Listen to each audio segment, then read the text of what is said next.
गोर लागे छी सब गोटा के। आई हम मधुश्रावणी व्रत कथा में 7म दिनक कथा कहै छी। अहाँ सबके नीक लागत तऽ हमर पेज के फॉलो जरूर करब। 7म दिनक कथा। गौरीक तपस्या। गौरी काम दहन आ महादेवक व्यवहार देखि डरा गेली। हुनका कतहु चैन नहि भेटनि, सदैव शिव शिव रटैत रहथि। एहि बीच हुनका नारद मुनि सँ भेंट भेल। ओ महादेव के प्राप्त करबाक उपाय पूछल। नारद कहलखिन, बिना तपस्याक महादेवक दर्शन भेनाइ कठिन अछि। हुनका केवल तपस्या सँ प्राप्त कऽ सकैत छी। तखन सखी सब महारानी मैना के सब बात कहलखिन। मैना गौरी के बजा कऽ कहलखिन, अपने घर में सब देवता छथि। अखन सुकुमारी शरीर सँ वन में तपस्या केला सँ बड़ कष्ट होयत। तैं हेतु हमर विचार जे घरही में तपस्या करू। मुदा गौरी के ई बात नहीं जचल। बिना महादेवक तपस्ये हुनका चैन नहीं भेटैत छल। गौरी के दुखी देखि माय बहुत चिंतित भेली। अंत में जंगल जाय तपस्या करबाक आज्ञा दऽ देलनि। गौरी माय बाप के प्रणाम कऽ सखी सभक संग वन विदा भेली। ओ पटोर आ गहना खोलि कृष्णाजिन आ बलकन पहिरि लेलनि आ गौरी शिखर नामक चोटी पर गेली।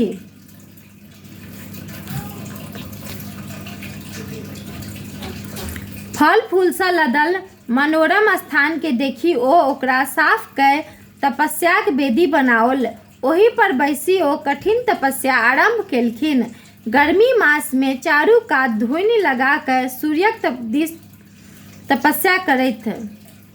बरसात में बिना अर्घ वाला स्थान में तप करैथ आ जाड़ मास में जल में ठाढ़ भऽ तपस्या करैथ। जे तपस्या मुनिगण सँ पार नहीं लागल से तपस्या एकटा सुकुमारी कन्या के करैत देखि मुनि लोकनि हुनकर दर्शन करय आबय लगलाह। सब हुनकर प्रशंसा करय लगलाह। ओहि आश्रमक अद्भुत हाल छल। ओतय गाय सिंह एक ही घाट में पानि पीबैत छल।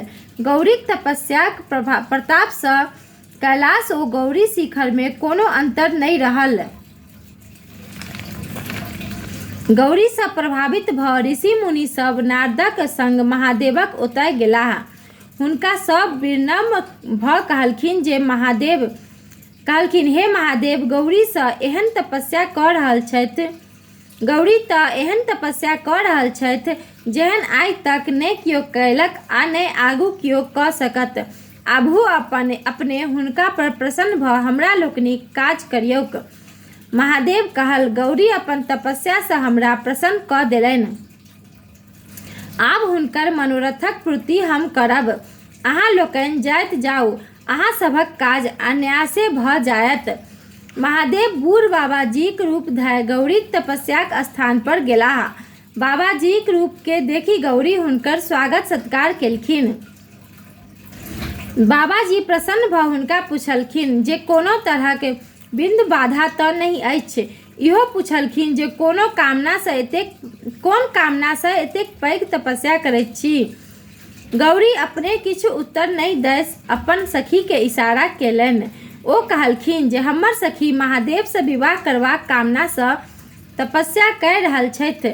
जहिये ई तपस्या शुरू केलनि तहिये सँ आश्रम में फल फूल लगौलनि। ओ सब गाछ बढ़िया फल फूल दऽ रहल अछि, लेकिन हिनकर कामनाक फलक अखन अंकुरो नहीं फूटल अछि। बाबाजी गौरी सँ पूछल, की ई बात सत्य कहैत छथि? गौरी उत्तर देलखिन, हाँ, ई सत्य कहैत छथि। ताहि पर बाबाजी अपन निराशा प्रकट करैत विदा भेलाह जे हुनका होइत छलनि जे गौरी कोनो पैघ कामना सँ एहन कठिन साधना में लागल छथि। गौरी हुनका जाइत देखि रोकबाक प्रयास करैत पुछलखिन जे हमरा सँ कोन अपराध भेल जे एना निराश भऽ तमसायल जाइत छी? बाबाजी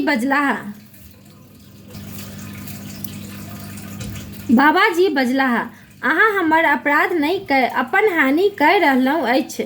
हमरो पहिने अहाँ पर श्रद्धा भऽ गेल छल, मुदा अहाँक अभीष्ट बुझि घृणा भऽ गेल।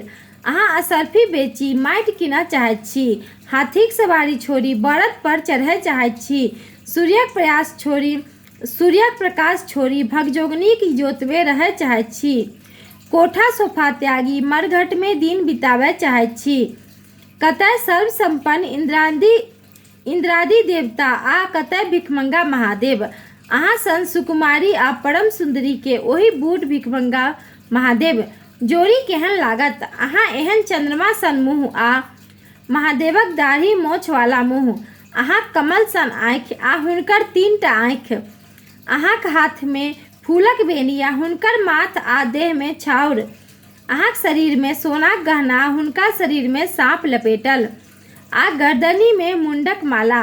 अहाँ मंगलमयी आ ओ महामंगल।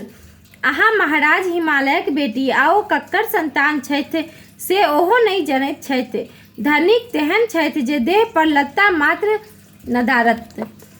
कन्या लेल लोक बर में जे गुण तकैत अछि ताहि में एकोटा गुण महादेव में नहि छनि। हुनका सँ विवाह कयला सँ अहाँक कोनो मनोरथ पूरत। अहाँ पर महादेव के जँ कनियो अनुराग रहतनि तऽ ओ कामदेव के नहि जरबतथि। ओ अहाँक योग बर कदापि नहि छथि। महादेव निर्गुण ब्रह्मा थिकाह। ओ अपन इच्छानुसार सगुण सेहो होइत छथि। वह ब्रह्माक रूप धरि संसारक सृष्टि करैत छथि। सभक आदि पुरुष वह थिकाह। हुनकर बाप पुरुष के भऽ सकैत छथि जे सब विद्याक आदि वह छथि। हुनके श्वास सँ वेद बहरायल अछि, तखन ओ मूर्ख कोना भऽ सकैत छथि। कोनो गरीब लोक मन सँ हुनकर पूजा करैत अछि तऽ ओ अत्यंत धनिक भऽ जाइत अछि। हुनकर लीला अपरंपार छनि। सुंदर सँ सुंदर आ कुरूप सँ कुरूप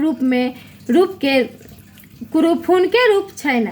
ओ कहियो अमंगलकारी नहि भऽ सकैत छथि। अहाँ अपने पापी छी, तेँ अहाँ हुनकर रहस्य कोना बुझबनि। अहाँक हम सत्कार कयल, अहाँ सँ गप कयल, एकर हमरा प्रायश्चित करय पड़त। बाबाजी फेर किछु बाजय लगलाह। गौरी अपन सखी सँ बाबाजी के हटाय देबऽ कहलखिन। ओ कहलखिन जे फेर ई महादेवक निंदा करताह। पैघक निंदा केला सँ करय वाला के सिर्फ पाप नहीं होइत अछि, वरन सुननिहारो के सेहो होइत छैक। ई कहि गौरी ओतय सँ तमसा कऽ विदा भऽ गेलीह। बाबाजी तुरंत महादेवक रूप धरि ठाढ़ भऽ गौरीक बाट रोकि देल आ कहल, हम अहाँक तपस्या सँ प्रसन्न छी। जे वरदान मांगब से मांगू। आइ सँ हम अहाँक कीनल दास छी। गौरी लाज ओ आनंद सँ काठ भऽ गेलीह। महादेव कहल, आब अहाँक वियोग हमरा सहल नहि जाइत अछि। कैलाश चलू, ओतहि विवाह करब। गौरी लाजे महादेव के किछु नहि कहि सकलीह। ओ अपन सखी द्वारा कहबौलनि, यदि अहाँ हिनका पर प्रसन्न छियनि तऽ अहाँ हिनकर एतबा अनुरोध मानि लियौन। एखन हिनकर बापक घर जेबाक अनुमति दियौन। अहाँ कोनो पैघ लोक के हिनकर पिताक ओतय पठा कऽ हिनका संग विवाहक प्रस्ताव करियौन। विवाहक जे प्रचलित नियम अछि ताहि अनुसारे विवाह हो, जाहि सँ हिनकर पिताक गृहस्थाश्रम सफल होइन आ यश पसरनि। गौरीक बात मानि महादेव अंतर्ध्यान भऽ गेलाह। गौरी अपन बापक घर अयलीह। हिमालय आ मैना गौरीक सखीक मुँहे सब बात सुनि प्रसन्न भेलीह। ऋषि मुनि समाचार पाबितहि हिमालयक ओतय एलाह। 7म दिनक कथा समाप्त भेल। गोर लागै छै अपने सबके। कथा पसंद आयल है तऽ हमर पेज के फॉलो जरूर करब। धन्यवाद।